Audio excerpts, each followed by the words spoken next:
سيدنا ونبينا وحبيبنا وطبيبنا ووكيلنا ورؤوفنا ورحيمنا وكريمنا ومأوانا وملجانا ومولانا محمد وعلى آله الطيبين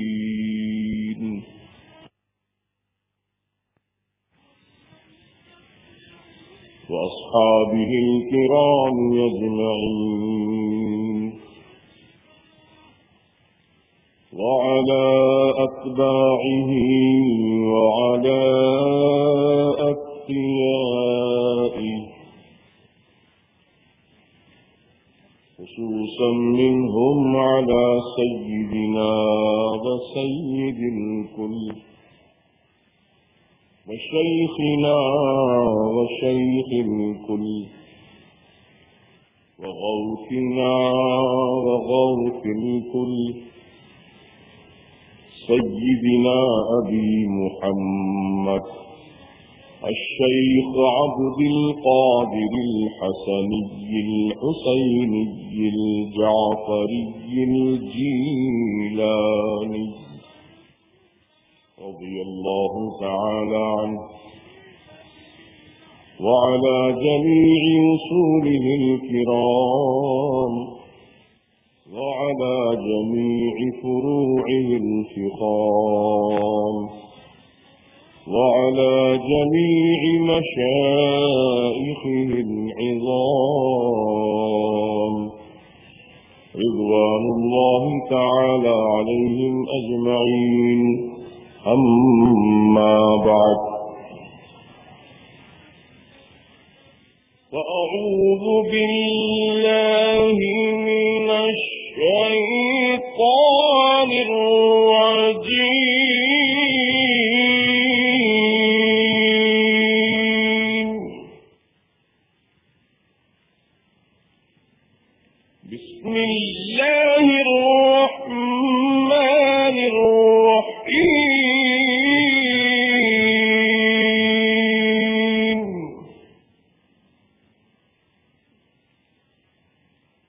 شهر رمضان الذي أنزل فيه القرآن.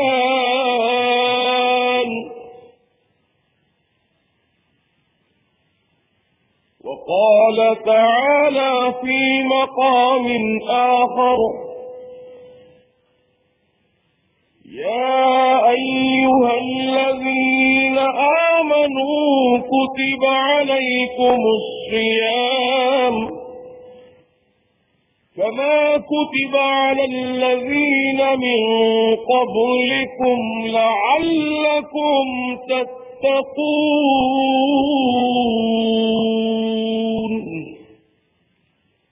صدق الله العظيم وبلغنا رسوله النبي الأمين المتين الكريم.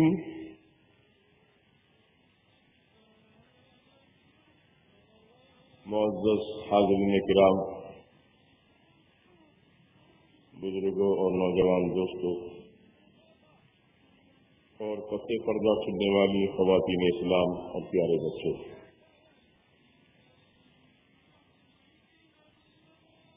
جوش عقیدت کے ساتھ، فرق مسرت کے ساتھ، وارفتگی کامل کے ساتھ گنبد خضرا کی طرف لو لگا کر نورانی سنہری جالیوں کا تصور نگاہوں میں بسا کر اس گنبد خضرا میں جلوہ فرما آقا و مولا، لمبے لمبے ہاتھوں سے بھیگ دینے والے داتا، اللہ کے حبیب، انبیاء کے خطیب، زخم خوردہ انسانیت کے طبیب، محسن انسانیت، معلم انسانیت، جان انسانیت، روح انسانیت، حضور ارواحنا فدا احمد مصطفیٰ محمد مصطفیٰ صلی اللہ تعالی علیہ وآلہ وسلم کی بارگاہ مقدسہ میں ہدیہ درود و سلام پیش کریں۔ اللهم صل وسلم بارك على سيدنا وشفيعنا وحبيبنا ونبينا ومولانا محمد كما تحب وترضى بأن تصلي عليه صلاة وسلاما عليك يا سيدي يا حبيبي يا رسول الله صلى الله تعالى عليه وسلم۔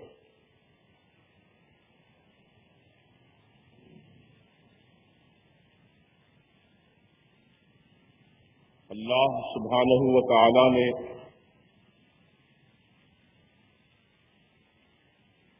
جب سے اس زمین اور آسمان کو قائم فرمایا،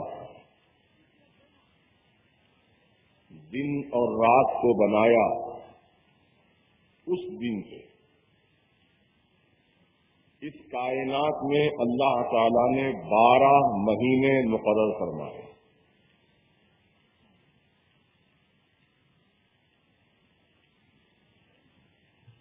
اور ان 12 مہینوں میں حق تعالی نے اپنے لیے 4 مہینے خاص فرمائے اور 8 مہینے اپنے بندوں کو عطا فرمائے۔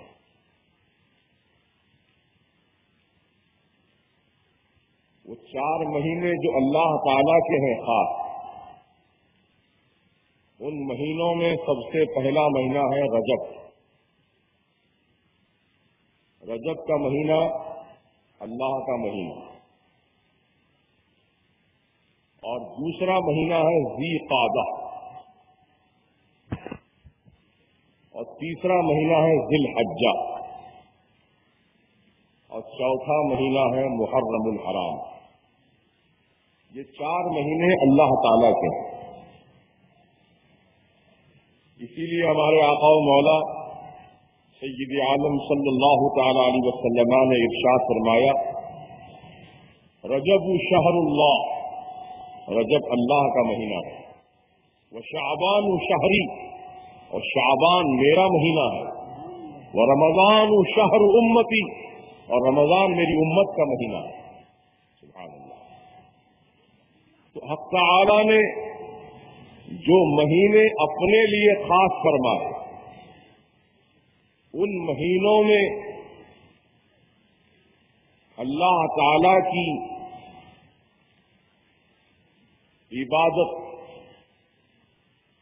زیادہ ادا کریں، یعنی فرائض تو زندگی بھر کے لیے ہم پر ہیں۔ نماز جب تک جسم میں جان باقی ہے نماز فرض ہے ہم پر، نماز فرض، روزہ فرض، زکوٰۃ فرض، حج فرض۔ یہ فرائض کے علاوہ اور بھی عبادتیں ہیں، اور بھی اللہ تعالی کے لیے خاص اعمال ہیں۔ مثلا نفل روزے رکھنا۔ چنانچہ رجب کا جب مہینہ آیا اور 27ویں کا دن آیا تو مسلمانوں نے اس دن روزہ رکھا، نفل روزہ کہلایا۔ تو فرض کے علاوہ جو نفل روزہ رکھے گا اس کے لیے بہت زیادہ اجر و ثواب ہے۔ چنانچہ رجب کا ایک روزہ اس کے لیے فائدہ مند ہے جو بالغ ہونے سے لے کر آج کی تاریخ تک رمضان کے روزے فرض ادا کرتا رہا۔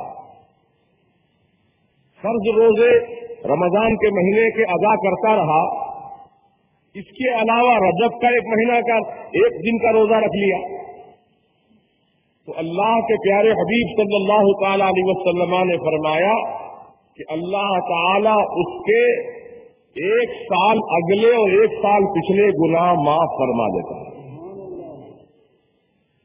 ایک روزہ اتنا طاقتور ہے، 1 سال کے گناہ اگلے اور 1 سال کے پچھلے گناہ بخش دیے جاتے ہیں، معاف کر دیے جاتے ہیں۔ اور شعبان کا روزہ جو 15ویں شعبان کو رکھا، جو تاریخ گزر چکی ہے، تو جو مسلمان بالغ ہونے سے لے کر آج کی تاریخ تک جو رمضان کے فرض روزے رکھنے کے علاوہ شعبان کی 15ویں تاریخ کا روزہ رکھا، اس کے لیے میرے آقا خوشخبری سناتے ہیں کہ میری شفاعت اس کے لیے حلال ہو گئی۔ جس نے شعبان کے مہینے کا 15ویں تاریخ کا یہ روزہ رکھا، اس کے لیے میری شفاعت حلال ہو گئی، اور اللہ سبحانہ و تعالی اسے جہنم سے نجات عطا فرما کر جنت کی بہاریں عطا فرماتا ہے جو شعبان کی 1 تاریخ کا روزہ رکھے۔ اب رمضان، یہ رمضان کا مہینہ امت محمدیہ کے لیے عظیم الشان تحفہ ہے، بے مثال تحفہ ہے، کیونکہ میرے آقا و مولا سید عالم صلی اللہ تعالی علیہ وسلم نے یہ ملاحظہ فرمایا تھا کہ سابقہ نبیوں کی امتیں جن کی عمریں بہت لمبی لمبی ہوا کرتی تھی، مثلا آدم علیہ السلام سے لے کر عیسیٰ علیہ السلام تک جتنے نبی دنیا میں تشریف لائے، اور ان نبیوں کی جو امتیں تھیں ان امتیوں کی عمریں بہت لمبی ہوتی تھیں، کئی 100 سال تک وہ جیتے تھے، اور آج عالم یہ ہے کہ 60 یا 70 اوسط عمر انسان کا آج یہی ہے، 60 یا 70 سال جی لیا تو بہت جی لیا، اس کے بعد موت کی آغوش میں چلا جاتا ہے، قبر کی منزل میں پہنچا دیا جاتا ہے، اور 100 سال اگر کوئی عمر پالے تو اس کا نام اخبار میں چھپ جاتا ہے کہ 100 سال کی عمر میں انتقال ہوا۔ لیکن پہلے کی امتیوں کی عمریں 200 سال، 300 سال، 400 سال، 500 سال، 900 سال تک کی عمریں ہوتی تھی۔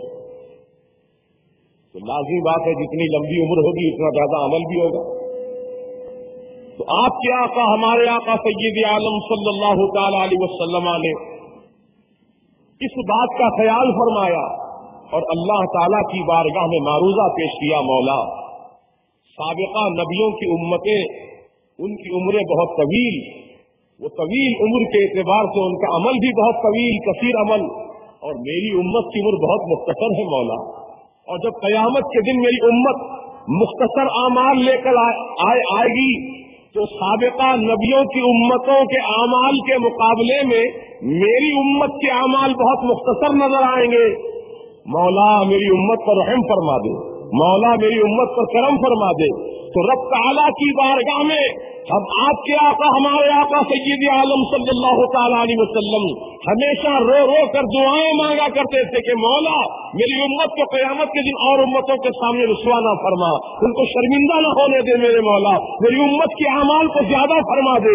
اللہ تبارک و تعالیٰ کی بارگاہ میں میرے آقا رو رو کر جب دعائیں مانگتے رہے تو پروردگار عالم نے اپنے حبیب کو تسلی دیتے ہوئے ارشاد فرمایا، اے میرے حبیب آپ غم نہ کرو، آپ فکر نہ کرو، میں آپ کی امت کو رمضان جیسا مہینہ دوں گا، آپ کی امت کو شب برات دوں گا، آپ کی امت کو شب قدر دوں گا، اور اس دنوں میں ان راتوں میں جو آپ کا امتی عمل کرے گا میں انہیں 1000 مہینوں سے بڑھ کر کے زیادہ ثواب عطا کروں گا۔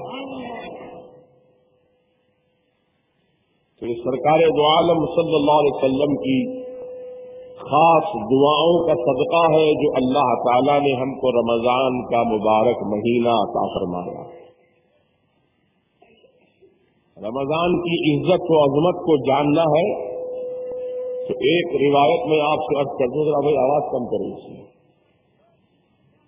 درود پاک پڑھ لیجیے، اللہم صلی علی سیدنا و شفیعنا و نبینا و مولانا محمد کما تحب و ترضی بأن تصلی علیہ الصلاۃ والسلام علیک یا رسول اللہ۔ حضرت موسیٰ علیہ السلام جو اللہ کے نبی ہیں، اللہ کے پیغمبر ہیں، اولو العزم رسول ہیں، اللہ تعالیٰ نے ان کے اوپر توریت کتاب کو نازل فرمایا، اور موسیٰ علیہ السلام کا ذکر قرآن میں اور نبیوں کے مقابلے میں بہت زیادہ ملتا ہے۔ ہر قرآن کے پارے میں موسیٰ علیہ السلام کا تقریباً تذکرہ ملتا ہے۔ تو موسیٰ علیہ السلام